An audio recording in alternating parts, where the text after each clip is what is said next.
now that we have learned about short-run aggregate supply, long-run aggregate supply, and aggregate demand, I thought it would be a good time to do some practice problems.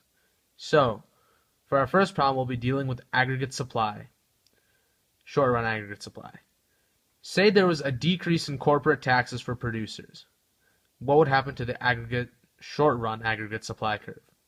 When you think about it logically, you'd realize that a decrease in corporate taxes for producers means that these producers will have more money to spend because they're saving money in taxes.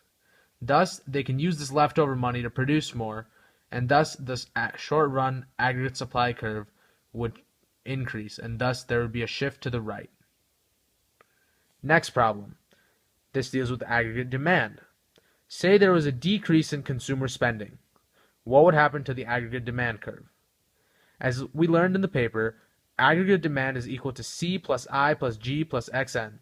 Consumer spending, investment by businesses, government spending, and net exports.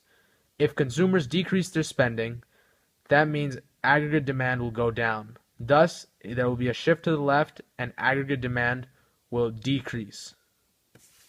Okay, think about this example. China's income increases. Assume that the USA is a close trading partner with China. If China's income increases, China has more disposable income. Thus, they can spend more money and purchase goods from the United States. As we learned before, aggregate demand is C plus I plus G plus XN. In this case, since China would be purchasing more items and goods and services from the United States net export would go up. Thus, aggregate demand would increase and there would be a shift to the right.